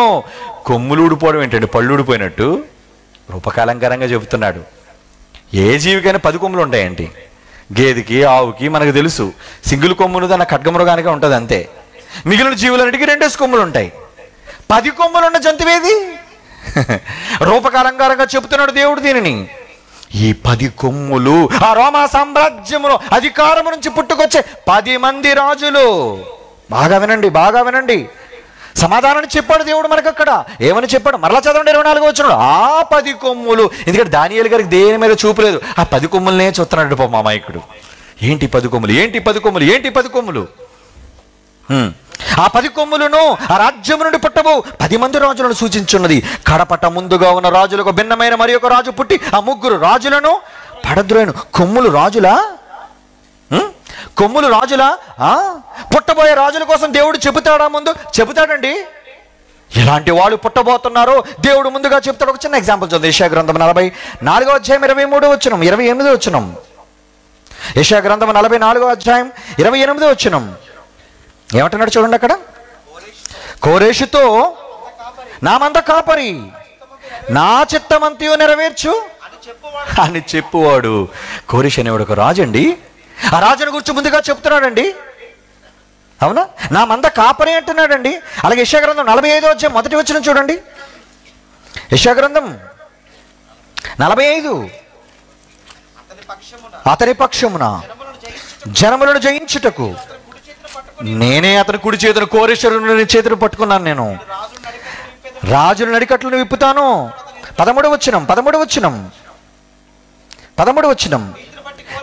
నీతిని బట్టి కోరేషును లేపి తిని అతని మార్గములన్నీ సరళము చేసి తిని. కోరేషును రేపింది నేనే, అతను నా పట్టణములు కట్టించున్నాను. అలాగే దానియేలు గ్రంథం 11వ అధ్యాయం 2వ వచనం చూడండి. మరొక రాజు కోసం చెప్తున్నాడు. దానియేలు గ్రంథం 11వ అధ్యాయం 2వ వచనం. దేవుడు ముందుగా చెబుతాడా రాజుల గురించి? చెబుతాడండి, చెబుతాడు. దానియేలు గ్రంథం 11వ అధ్యాయం 2వ వచనం. ఇప్పుడు సత్యము నేను తెలియజేయుచున్నాను, ఏమనగా ఇంకా 3 రాజులు పారసీకం మీద రాజ్యము చేయుట పిమ్మట అందరికంటే అధిక ఐశ్వర్యము కలిగిన 4వ రాజు ఒకడు వచ్చును. అతడు తన సంపత్తు చేత బలవంతుడే అందరికీ గ్రీకుల రాజ్యములకు విరోధముగా రేపును. గ్రీకుల రాజు అంటున్నాడు, గ్రీక్ అలెగ్జాండర్, వాళ్ళందరిని గురించి చెప్తున్నాడు. బైబిల్లో ఉంది. బైబిల్ చరిత్రకు ఆధారిత గ్రంథం. ఈ రోజు చరిత్రకారులు బైబిల్ తెలుసుకోవాలి అంటే, చరిత్ర తెలుసుకోవాలి అంటే ముందు బైబిల్ చదవాలి. బైబిల్ చదివిన ప్రతి వాడికి ప్రపంచ చరిత్ర అర్థమవుతుంది, ప్రపంచ భవిష్యత్తు కూడా అర్థమవుతుంది. దేవుడు రాయించాడండి, దేవుడు రాయించాడు. దేవుని పిల్లలారా, ఇప్పుడు చూద్దాం ఎవరు ఈ 10 కొమ్ములు? ఎవరు ఈ 10 కొమ్ములు? ఇందాక మనం చదువుకున్నట్లుగా దేవుడు ఏమని రాయించాడు? ఆ 10 మంది రాజులు ఏ రాజ్యం నుంచి పుట్టేవాళ్ళటండి? వాళ్ళు రోమా సామ్రాజ్యం నుంచి పుట్టబోయే ఎవరు వాళ్ళు? 10 మంది రాజులను సూచించుచున్నది అది. 10 మంది రాజులు. ఈ 10 మంది రాజులు ఎక్కడి నుంచి పుట్టాలి? ఏమండి, ఎక్కడి నుంచి పుట్టాలి? రోమా సామ్రాజ్యం నుంచి, అవునా కాదా? ఎస్. ఈ 10 కొమ్ములు ఆ రాజ్యం నుంచి. మరొక్కసారి చూద్దాం ఆ మాట ప్లీజ్. దానియేలు గ్రంథం 7వ అధ్యాయం, దానియేలు గ్రంథం 7వ అధ్యాయం 24. ఆ 10 కొమ్ములు ఆ రోమా సామ్రాజ్యం నుంచి పుట్టబో 10 మంది రాజులను సూచించుచున్నది. ఇంకేం చేస్తానట? ఈ కొమ్ములు ఏం మాట్లాడుతుందట? గర్వముగా మాట్లాడే నోరు, అంత అధికారంతో తుత్తునీలుగా చేసి అధికారం కలిగిన కొమ్ములవి. అంటే కొమ్ములనగా రాజులు. ఆ రాజ్యం నుంచి పుట్టబో 10 మంది రాజులు. యేసుప్రభు ఎప్పుడు వచ్చారండి?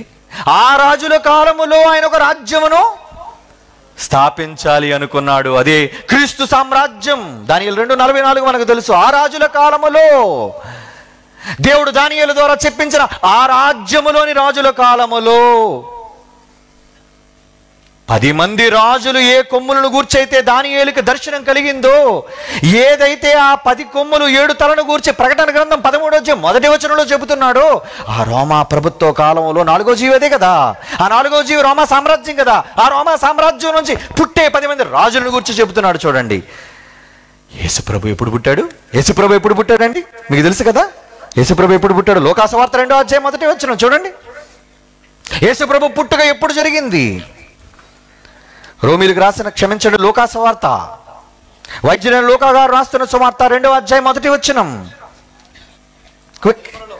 ఆ దినములలో సర్వలోకం అంటున్నాడంటే ప్రపంచాన్నంతా కైవసం చేసుకుని పరిపాలించింది రోమా ప్రభుత్వం. సర్వలోకమునకు ప్రజాసంఖ్య వ్రాయవలనని కైసరు ఔగుస్తు. బైబిల్లో ఉన్నాడా? ఎవరు? Caesar Augustus. ఎవడండి వాడు? కైసర్ ఔగుస్తు కాలంలో పుట్టాడు యేసుక్రీస్తు. ఏమండి? బొమ్మ చూడండి ఇప్పుడు మీకు కొంచెం మీకు అర్థం అవడానికి నీ బొమ్మలు చూపిస్తాను. ఇది నిజంగా ఔగుస్తు గడి బొమ్మేనండి. నెట్లో ఉందండి. వికీపీడియాలో, బ్రిటానికాలో, ప్రపంచంలో ఈరోజు రాయబడిన చరిత్రాత్మక నమోదు చేయబడిన వాటిలో వాటి తల మీద మేము కొమ్ము పెట్టాలండి, వాడు పెట్టలేదు. మీకు అర్థం అవడం కోసం కొమ్ము మేము తగిలించాం. ఎందుకంటే అగస్టస్ అంటే వాడు ఎవడో కొమ్ము అనుకోరు. వాడెవడో దుష్టుడు, అపవాది వలన అధికారం పొందినవాడు. క్రీస్తు పూర్వం 27 నుంచి క్రీస్తు శకం 14 వరకు పరిపాలించిన వాడు వీడు. ఎవడండి వీడు? అగస్టస్, ఔగుస్తు. ఆ ప్రజాసంఖ్య సర్వలోకాన్ని రాయవలన సమయంలో యేసుప్రభు పుట్టాడు, మన రక్షకుడు. అవునా? అవునండి. ఆ తర్వాత ఎవరు అనుకున్నారు? చూడండి, నెక్స్ట్ వీడేనండి. క్రీస్తు శకం 14 నుంచి 37 వరకు పరిపాలించిన రెండవ రాజు, రెండవ కొమ్ము. ఆ రాజ్యం నుంచి పుట్టబో 10 కొమ్ములు. ఆ 10 కొమ్ములు 10 మంది రాజులను సూచిస్తుంది అన్నాడు. ఏమండి? వీడెవరు? తిబెరు కైసరు. రెండవ వాడు తిబెరు కైసరు. అంటే అప్పటికి యేసుక్రీస్తు వారు 30వ ఏట నజరేతు నుంచి బాప్తీసం పొందడానికి వచ్చినప్పుడు ఉన్నవాడు వీడు. అది లూకా సువార్తలో మనకుంది బైబిల్లో. లూకా రాసిన సువార్త 3వ అధ్యాయం 1వ వచనం. ఇందాక 2వ అధ్యాయం 1వ వచనం చదివాం. ఇప్పుడు 3వ అధ్యాయం 1వ వచనం చదవండి. అక్కడ ఏమన్నా? తిబెరు కైసరు ఏలుబడిలో అంటున్నాడు. చూడండి, రెండవ కొమ్ము. తిబెరు కైసరు ఏలుబడిలో యోహాను నొద్దకు వాక్యం వచ్చింది. అప్పటికి యేసుక్రీస్తు 30వ ఏట వాక్యం ప్రకటించడానికి, బాప్తీసం పొందడానికి వచ్చాడు. ఏమండి? ఇది రెండవ కొమ్ము. ఇక నెక్స్ట్ చూడండి. ఏంటి? వీళ్ళు ముఖాలు కూడా వీళ్ళు తాలూకా శిలలు. లేదా ఈ రోమా ప్రభుత్వంలో, నిజంగా ఇటలీలో రోమ్ పట్టణంలో వీళ్ళు విగ్రహాలను చెక్కించుకున్నారండి. వీళ్ళు విగ్రహాలు చెక్కించుకున్న ముఖాలు ఇవి. అంటే అచ్చం వాడు ఆ విగ్రహంలో ఉండేవాడు అన్నమాట వాడు. మొదటి చూసారుగా, చూస్తారట మరలా ఒకసారి. ఔగుస్తుగాను చూశారు కదా, వీడిది కోల ముఖం, సూటి ముక్కు. ఏమండి? తర్వాత రెండో వాడు ఎవడు? తిబెరు కైసరు. వీడిది కొంచెం గుండ్రటి ముఖం. ఇక 3వ కొమ్ము చూడండి. 3వ కొమ్ము ఎవడు? వీడే కలిగులా. వీడు క్రీస్తు శకం 37 నుంచి 41. అంటే యేసుక్రీస్తు వారు చంపబడిన కాలం ఎవరి కాలం అన్నమాట? ఎవరి కాలం? రెండవ కొమ్ము. రెండవ కొమ్ము అయినా ఎవరు వాడు? తిబెరు కైసరు.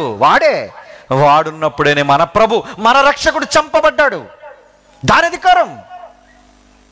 అధికారం భూమి మీద ఉన్న అపవాదికి అనుగ్రహింపబడింది అధికారం. ఏమండి? పైనుంచి అనుగ్రహింపబడితేనే కానీ నీకు ఏ అధికారం లేదన్నాడు. అందుకే యేసు పిలాతు దగ్గర నిలబడి అంటున్నాడు, ఏంటి నీ మీద నాకు అధికారంతో తెలుసా విడుదల చేయడానికంటే? తెలీదురా కిడ్, నీకు తెలీదురా? నేను మా నాన్న డిస్కస్ చేసి వచ్చాం ఇక్కడికి. నేను చావాలి, నేను సిలువనెక్కాలి, కనుక నువ్వేమీ చేయలేవు. కనుక ఈ తిబెరు కైసర కాలంలో, ఎందుకంటే 37 వరకు పరిపాలించారండి. 37 వరకు. మరి మన ప్రభు ఎప్పుడు చనిపోయాడు? ఆయన 33. రెండవ కొమ్ము తిబెరు కైసర్ అయితే ఇక 3వ కొమ్ము కలిగులా. ఏమండి? ఇక 4వ కొమ్ము చూడండి. వీడే క్లౌదియా చక్రవర్తి. అపోస్తుల కార్యములు 11వ అధ్యాయం 28వ వచనం. అందరి గూర్చి కాకపోయినా కొన్ని సందర్భాల్లో కొన్ని రాజులను గూర్చి దేవుడు రాయించాడు. ఇది ఏనాడో క్రీస్తు పూర్వం దానియేలు గ్రంథములో కొమ్ములను వివరించి దానియేలు ఆనాడు ప్రకటిస్తే, ఆ రాజ్యం నుంచి పుట్టే 10 మంది రాజులను గూర్చి దేవుడు రాయించాడండి. కొందరి రాజులను గూర్చి అపోస్తుల కార్యములు 11వ అధ్యాయం 28వ వచనం ఏమంటున్నాడండి? అది క్లౌదియా చక్రవర్తి కాలమందు సంభవించెను. సంఘానికి విస్తరిస్తున్నప్పుడు కరువు సంభవిస్తుంది అని ప్రవక్త చెప్పినప్పుడు అది ఏ కాలంలో సంభవిస్తుందని చెప్పాడండి? సంఘం 41. వీడున్న కాలం ఏంటో తెలుసా? చరిత్రలో నమోదైనది 41. క్రీస్తు శకం 54 వరకు పరిపాలించిన 9. అంటే అప్పటికి యేసుక్రీస్తు చనిపోయిన తర్వాత సంఘం ఆరంభమైంది, సంఘం విస్తరిస్తుంది, పరిశుద్ధులు విస్తరిస్తున్నారు, దేవుని రాజ్యాధికారం పొందుతున్నారు, దేవుని అధికారం బలం పెరుగుతుంది. ఓకే, 4వ కొమ్ము చూసారుగా, 4వ కొమ్ము. ఇక 5వ కొమ్ము చూడండి, వీడే నీరో. వాడి తర్వాత వచ్చిన వాడు క్రీస్తు శకం 54 నుంచి 68 వరకు పరిపాలించాడండి వీడు నీరో. కానీ వాడు క్రూరంగా తన్ను తాను చంపుకున్నాడు, వాడు ఆత్మహత్య చేసుకున్నాడు ఈ దరిద్రుడు. ఎందుకంటే వీడు చాలా క్రూరుడు, ఎందరో క్రైస్తవుల తాలూకా జీవితాలతో ఆడుకున్న నీచుడు వీడు.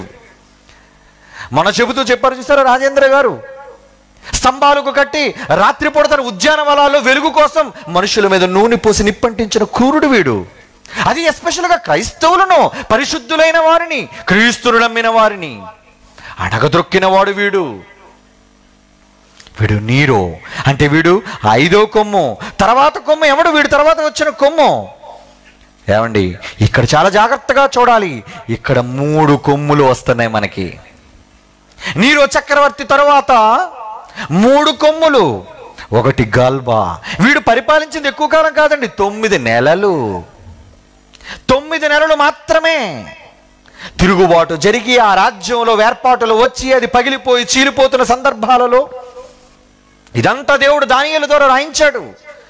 మట్టి, ఇనుము, కీలు కలిసి ఈ 4వ సామ్రాజ్యంలో ఒకరికొకరికి పొసగగా గొడవలు సంభవిస్తున్న పరిస్థితులవన్నీ. వీడు గల్బా. వీడు ఎన్నో కొమ్ము తెలుసా? 6వ కొమ్ము. వీడు 9.5 నెలలు మాత్రమే పరిపాలించాడు. తర్వాత కొమ్ము ఓతో. వీడు కేవలం 3 నెలలు మాత్రమే పరిపాలించాడండి. వీడు కైసరే, సీజర్ రాజు. వీడు ప్రపంచాన్ని పరిపాలించిన చక్రవర్తి. 3 నెలలు మాత్రమే పరిపాలించిన వాడు. ఇక తర్వాత కొమ్ము 8వ కొమ్ము వితేలియస్. వీడు 8వ కొమ్ము. వీడు 8వ కొమ్ము అండి. కానీ ఆ తరువాత వచ్చినదే వెస్పాసియన్. వీడు భయంకరుడు. క్రైస్తవులను భయంకరంగా హింసించి నిజంగా దేవాలయాన్ని ఒకనాడు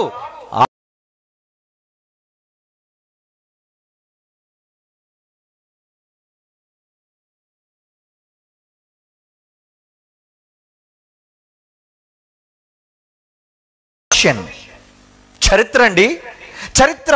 ఈ చరిత్ర క్రీస్తు పూర్వం 100 సంవత్సరాల క్రితం తన భక్తుడైన దానియేలు ద్వారా వ్రాయబడుతున్న సంగతి.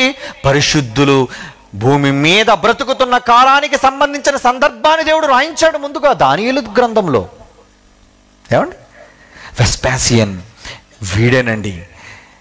3 కొమ్ములు పెరికివేయబడ్డాయి. అతి కొద్ది కాలంలో కుట్ర జరిగి నీరో తదనంతరం 9 నెలలు వీడు, ఆ తరువాత 3 నెలలు వీడు, ఆ తర్వాత 8 నెలలు వీడు. ఈ ముగ్గురును పడద్రోసి వచ్చిన చరిత్రలోని రాజే వీడేనండి వెస్పాసియన్.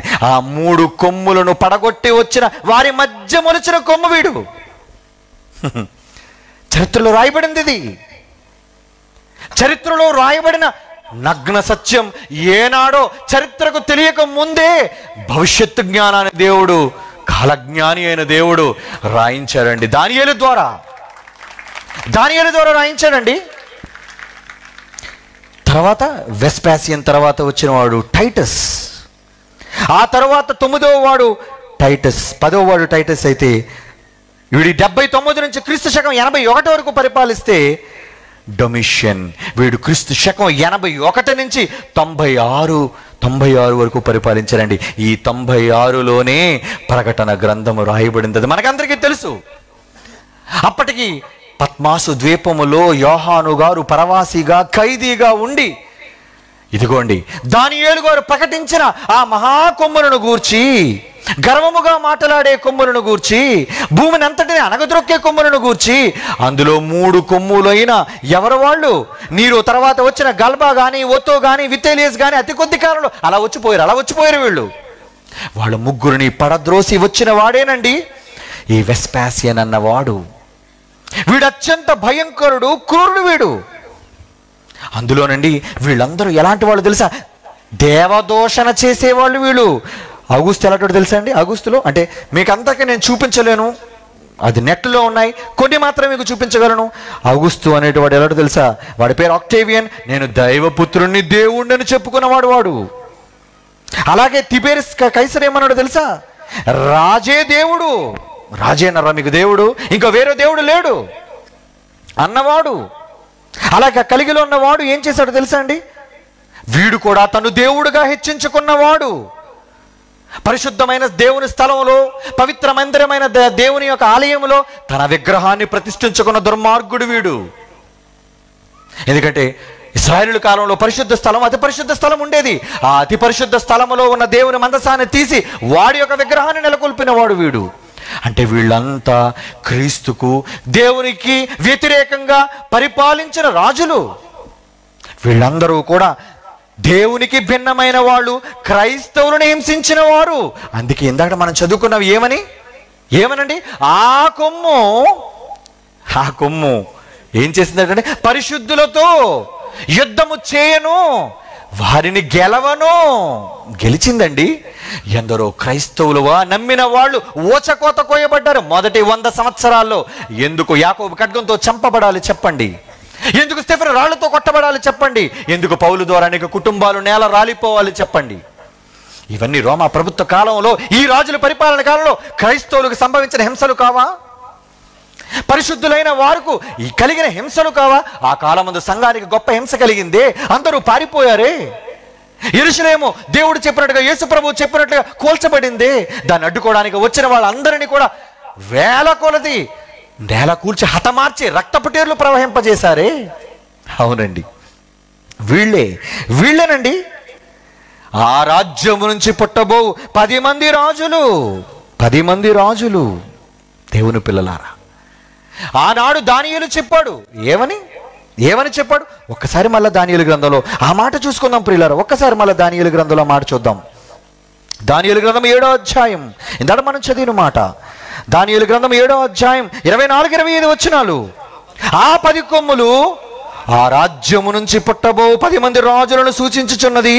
కడపటకు ముందుగా ఉన్న రాజులకు భిన్నమగు మరి ఒక రాజు పుట్టి ఆ 3 రాజులను పడద్రోయును. వాళ్ళు 3 కాదని వీడు అధికారంలోకి వచ్చారండి. ఈ వెస్పాసియన్ అన్నవాడు నిజంగా కైసరు వంశం నుంచి వచ్చినవాడు కాదండి. వీడు సైన్యాధిపతిగా పనిచేసిన వాడు. కుట్ర పని వీళ్ళు 3 పడద్రోసి, నీరో చక్రవర్తి తర్వాత వచ్చిన వీళ్ళు 3 పడగొట్టి తాను రాజుగా వచ్చాడు. దేవుని యొక్క ఆలయాన్ని కూలదోయడానికి, రాతి మీద రాయి నిలబడకుండా చేయడానికి తన కొడుకును పంపించి ఆదేశాలు ఇచ్చి నేల కూల్చిన వాడు వీడు. క్రైస్తవులందరినీ క్రూరంగా చంపి హింసించిన వాడండి వీడు. ఎవరు? వీడేనండి వెస్పాసియన్ అన్నవాడు. ఎంతో మంది చంపబడ్డారు ప్రియులారా, ఎంతో మంది చంపబడ్డారు చరిత్రలో. ఎంతో మంది క్రైస్తవులైన వారు హతమార్చబడ్డారు. అదే దానియేలు గ్రంథంలో దేవుడు ముందుగా చెబుతున్నాడు ప్రియులారా. ఒక్కసారి మనం దానియేలు గ్రంథం 7వ అధ్యాయం 26 వచనం చూడండి ప్రియులారా. దానియేలు గ్రంథం 7వ అధ్యాయం 26-27. మరి ఎలా ఉంటుంది దీని ముగింపు? అతని అధికారం నశింపజేయుటకును నిర్మూలము చేయుటకును తీర్పు విధింపబడెను. ఎంతకాలము క్రైస్తవులను మీరు హతమారుస్తారు, ఎంతకాలం క్రైస్తవులు మీరు చంపుతారు? పిలాతు గలిలైన వాళ్ళ రక్తం కలుపుతున్నాడే. ఎంతోమంది క్రైస్తవులను ఓచకోతకు వస్తున్నారే. పేతురును చంపాలనుకుంటున్నారు, యాకోబుని చంపారు, స్టెఫెనును చంపారు, క్రైస్తవులైన వాళ్ళని హింసించారు. చివరికి దేవుని వాక్యాన్ని ప్రకటిస్తున్న పత్మాసు ద్వీపంలో యోహాను పరవాసిగా పెట్టారండి. ఎవరు పరవాసిగా పెట్టారు? ఒక్కసారి మనం చూద్దాండి యోహాను గారు ఎలా పరవాసిగా ఉన్నారు. ఇది చూడండి, పత్మాసు ద్వీపములో ఇక్కడ రాయబడిందండి ఇంగ్లీష్లో. ఇదిగో నేను చదువుతున్నాను చూడండి. John is considered to be exiled to Patmos, undergoing a time of persecution under the Roman rule of Domitian. 10 కొమ్ముల కాలంలో మొదటి శతాబ్దంలో మహానుభావులందరూ పుట్టారండి, అపోస్తలులు. మొదటి 100 సంవత్సరాలు తర్వాత బైబిల్లో మనం చదువుకున్న మహామహులు, చరిత్రకారులైన వాళ్ళు బ్రతుకులు ముగిసిపోయాయండి. యేసు కాలం ఆరంభమైనది మొదలుకొని ప్రకటన గ్రంథములో, పత్మాసు ద్వీపంలో యోహాను గారు రాసిన పత్రిక వరకు అనేక మంది క్రైస్తవులు, క్రీస్తును నమ్మిన వారు హతమార్చబడ్డారు. పరిశుద్ధులతో యుద్ధము చేసిందది. కానీ పరిశుద్ధులు గెలవలేకపోయారండి, పరిశుద్ధులు ఓడిపోయారండి. అనేక మంది చనిపోయారండి, ఓచకోత కోయబడ్డారండి. దేవుని పిల్లలారా, ఇంకా వెళ్ళిపోదాం ముగింపులోకి. దానియేలు గ్రంథం 7వ అధ్యాయం 42-43 వచనాలు. దానియేలు గ్రంథం 7వ అధ్యాయం 42, 43 వచనాలు మనం చూడగలిగితే అది చీలికలై, అది ఏమైందండి? చీలికలైపోయిందండి. ఆ రాజ్యం చీలికలైపోయిందండి. ఆ రాజ్యములో దేవుడు తీర్పు విధించాడు. ఇందులో ఒక మంచి మాట మనం చదువుకున్నాం కదండి. 26, 27 వచనం ఒకసారి చూద్దాం. అతని అధికారం నశింపజేయుటకు ఎంతకాలం ఉంటుంది? రోమా ప్రభుత్వం నశింపజేయుటకు, నిర్మూలన చేయుటకు తీర్పు విధింపబడును గనుక అది కొట్టివేయబడును. ఏ రాజ్యం అయితే పరిశుద్ధులతో యుద్ధం చేసిందో, ఏ సామ్రాజ్యం అయితే క్రైస్తవులు అణగద్రొక్కాలనుకుందో, దేవుడు తీర్పు రాశాడు నీకు. ఏంటా తీర్పు? ఏ క్రీస్తునైతే కాదన్నావో, ఏ క్రీస్తునైతే వద్దన్నావో, అదే రాజ్యాన్ని క్రీస్తు పాదాల మీద పడేయాలనుకున్నాడండి. క్రీస్తు పాదాల మీద పడేయాలనుకున్నాడు. అందుకే పుట్టాడు. ఎవరు? Constantine the great. కాన్స్టంటైన్ అనే వ్యక్తి పుట్టాడు. క్రీస్తు శకం 476లో చీలిపోయిన తరువాత మొట్టమొదటిసారిగా కాన్స్టంటైన్ క్రైస్తవ్యాన్ని తీసుకున్నాడండి. బాప్తీసాన్ని పొందాడండి. క్రీస్తున రక్షకుడిని అంగీకరించాడండి. ఎవరు? అదే రోమా ప్రభుత్వ కాలంలో, ఇదిగోండి చూడండి ఒకసారి, Constantine the great and Christianity 306 నుంచి 337 వరకు పరిపాలించిన ఇదిగోండి ఈ చక్రవర్తి కాన్స్టంటైన్, రోమన్ ఎంపరర్. ఏం చేశాడు ఆయన? క్రైస్తవ్యాన్ని అంగీకరించాడు. క్రీస్తును నమ్మండి అని ప్రకటించాడండి. దేవుని పిల్లలారా, ఏ రాజ్యం అయితే క్రైస్తవులు అణగద్రొక్కిందో ఆ రాజ్యానికి దేవుడు తీర్పు విధించాడు. ఆ తర్వాత క్లైడేషియస్ 1 వచ్చిన తర్వాత 380వ సంవత్సరంలో క్రైస్తవ్యాన్ని యావత్తు రోమా ప్రభుత్వానికి అధికారమతంగా ప్రకటించారండి. అందుకే ఈరోజు చూడండి, రోమన్ క్యాథలిజమే మొదట పుట్టిందండి ప్రపంచంలో. ఈరోజు ప్రపంచ వ్యాప్తముగా ఉన్న క్రైస్తవులు ఎవరో తెలుసా? Roman Catholics. ఎందుకో తెలుసా? కాన్స్టంటైన్ అయిన వ్యక్తి ఒక రోమా చక్రవర్తిగా యేసుక్రీస్తును స్వీకరించాడు. యేసుక్రీస్తును నమ్మిన వాళ్ళే ఈ రాజ్యంలో ఉండాలి అనే నియమాన్ని తర్వాత రాజుల ద్వారా శాసనాలు, చట్టాలు చేయించారండి. అంగీకరించక తప్పలేదు. చివరకు ఆ రాజ్యము కూలిపోయి ఒక చిన్ని రాయి చేతి సహాయము లేక విసిరబడిన, మీకు తెలుసది, ఆ రాజ్యము మహాభూతలమంతా విస్తరించి ఈరోజు ప్రపంచాన్నంతా అలుముకొని నిలబడిన రాజ్యం ఏది? రోమా సామ్రాజ్యం కాదండి. మనము నమ్మిన క్రీస్తు సామ్రాజ్యమే ఈ రోజుకి ప్రపంచ వ్యాప్తముగా నిలబడిన సామ్రాజ్యం. రోమా సామ్రాజ్యాన్ని కూకటి వేళ్లతో దేవుడు లేపేశాడండి. అది దేవుడు చెప్పాడు, దానికి నాశనం విధించబడింది. కానీ అప్పటి వరకు క్రైస్తవులు హింసలు పొందక తప్పదు, అవమానాలు పొందక తప్పదు, బాధలు పొందక తప్పదు, హింసలు పొందక తప్పదు, మరణించక తప్పదు అంటున్నాడండి. మరణించక తప్పదు.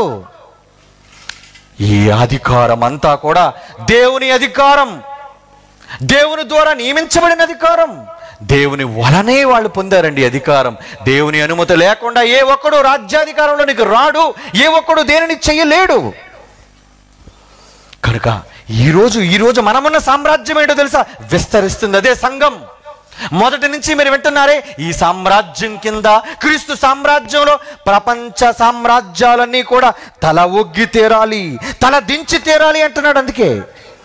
అందుకే దేవుడు మనతో ఏం చేస్తారన్నాడు తెలుసా? రోమీయులకు రాసిన పత్రిక 16వ అధ్యాయం 20వ వచనం చూడండి. రోమీయులకు రాసిన పత్రిక 16వ అధ్యాయం 20వ వచనం.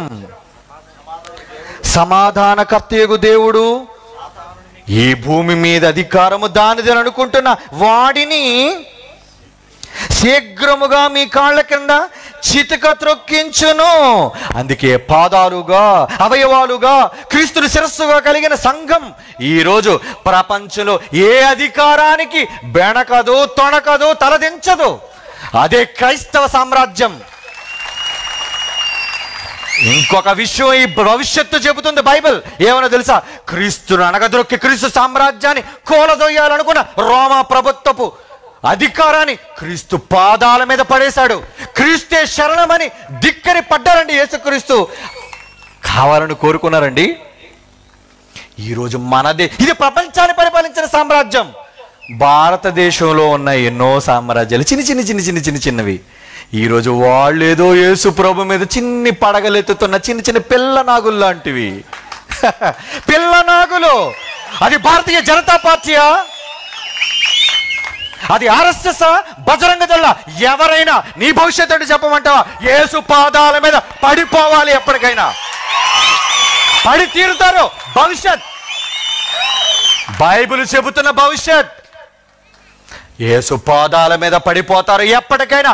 రోమా ప్రభుత్వ కైసరు చక్రవర్తులకి దిక్కు లేదు. ఆఫ్టర్ ఆల్ ఈ దేశంలో నీ రాజ్యం ఎంత, నీ అధికారం ఎంత?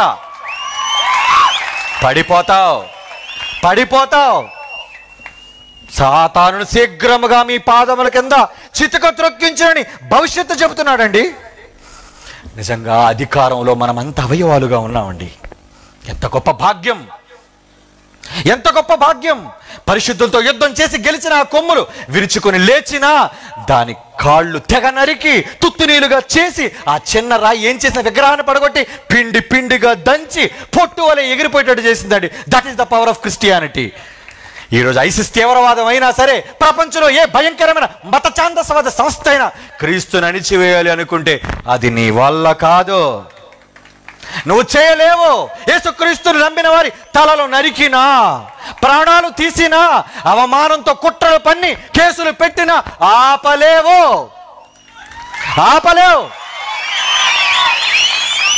దేవుని పిల్లలారా, ప్రసన్నబాబు పని అయిపోయింది, ఇంకేముంది అనుకున్నారా? చూద్దరు కానీ ప్రసన్నబాబు అంటే భవిష్యత్తులో ఇది నా తండ్రి మీద, జైశాలి గారి మీద, ఆయనకు తండ్రి అయిన దేవుని మీద ఉన్న అపారమైన నమ్మకంతో చెబుతున్న మాట ఇది. ఎవడో దీనిని ఆపాలనుకున్నా, కోల్చాలనుకున్నా, మరలా చెప్తున్న పబ్లిక్ గా చెయ్యలేరు. మీ వల్ల కాదు. మీరు తలపడుతున్నది దేవునితో.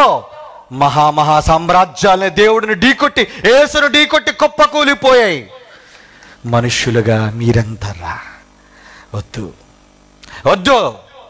ఇటువంటి మహాజ్ఞాన సంగతులకు కేంద్రం బైబిల్ నేర్చుకుందాం. ఎవరిని ఆపలేరు. దేవుని వాక్యం కలిగిన వాడు, మహాజ్ఞాన సంగతులను తెలుసుకున్న వాళ్ళు ప్రపంచంలో యుద్ధం చేయడానికి సిద్ధం కావాలి. ఇది పరిశుద్ధులతో యుద్ధం చేసి గెలిచేది కాదర్రా. ఎందుకో తెలుసు, అది ముయ్యబడింది. మీ ఓర్పు. ఒక మంచి మాట చూద్దాం, ఒక మంచి మాట చూసి ముగించుకున్నారు. ప్రకటన గ్రంథం 13వ అధ్యాయంలో అదే దాని గురించి మాట్లాడుతూ ఏమంటున్నారు తెలుసా? ప్రకటన గ్రంథం 13వ అధ్యాయంలో చివరి మాట 9-10 వచనాలు. ఆ క్రూర మృగం కోసమే, ఆ 10 కొమ్ముల కోసమే మాట్లాడుతూ, ఎవడైనా చెరపట్టబను నీళ్ళ వాడు చెరలోనికి పోవును, ఎవడైనా ఖడ్గముతో చంపిన ఎడల వాడు ఖడ్గముతో చంపబడవలను. ఈ విషయంలో పరిశుద్ధుల ఓర్పు, విశ్వాసము కనబడును. కష్టాలు కలిగినప్పుడు మీ ఓర్పు తెలియాలి. నిజంగా చలిలో భయంకరమైన వణుకుతో మీరు పడుకున్నారే, మీ ఓర్పు ఈ లోకం చూడాలి. శత్రువు చూచి కన్ను కుట్టుకోవాలి. జరగదు, ఆగదు, ఆగిపోతుంది, ఇక ముందుకు సాగరు అనుకున్న అపవాది చూడాలి. మేము ఎన్ని కష్టాలు ఉన్నా భరించాలన్న పరిశుద్ధులైన మీ ఓర్పును అపవాదికి చూపించడానికి దీన్ని మూసాడు దేవుడు. అది మీరు తెలుసుకోవాలి. తాళాలు తీయడం ఆయనకు పెద్ద విషయం కాదండి. ఈజీగా తాళాలు పగలగొట్టగలడు దేవుడు. పగలగొట్టే కాలం ముందుంది. కానీ మీ ఓర్పు కావాలి, మీ సహనం కావాలి. అంతవరకు దేవుని కోసం నమ్మకంగా ఉండండి. అవమానమైన, చెయ్యని నిందలు నీ మీద మోపినా, అవమానకరంగా మాట్లాడి ద్రొక్కాలని పాతాళంలోకి నేను తొక్కినా దేవుడి కోసం నిలబడు. నీ ఓర్పు కనబడాలి, నీ సహనం కనబడాలి. అది దేవుడు చూడాలి, ఈ ప్రపంచం తెలుసుకోవాలి. అది దేవుని సంకల్పం. కనుక దేవుని పిల్లలారా, నేనేదో బలహీనుడిని అయ్యానని అనుకుంటున్నారేమో. పౌలు అన్నాడు, నేను ఎప్పుడు బలహీనుడినో అప్పుడే బలవంతుడినో. నా బలం బైబిల్. దేవుని పిల్లలారా, ఇంకా అనేక సంగతులు బైబిల్లో ఉన్నాయర్రా. కొన్ని సంగతులు నేర్చుకొని మనకంతా తెలుసు మనం ఎప్పుడు అనుకోవద్దు. అనేక సంగతులు బైబిల్లో నిక్షిప్తమై ఉన్నాయి. వాటన్నిటినీ తరచి చదవగలిగితే ప్రతి దానికి సమాధానాన్ని చెప్పి ఈ ప్రపంచాన్ని క్రీస్తు పాదాల మీద పడడేసే వీరులు, శూరులు మీరందరూ కావాలని హృదయపూర్వకంగా కోరుకుంటున్నాను. కళ్ళు మూసుకొని ప్రార్థన చేసుకుందాం. పరిశుద్ధుడైన తండ్రి, దేవా, ఈ సమయంలో మీ అధికారం ఏంటో, మీ ఘనత ఏంటో, మీ కుమారుడి యొక్క ఔన్నత్యమేంటో మేము విన్నాం, తెలుసుకున్నాం. ప్రపంచ చరిత్రను, మీరు రాసిన చరిత్రను మేము చూసాం.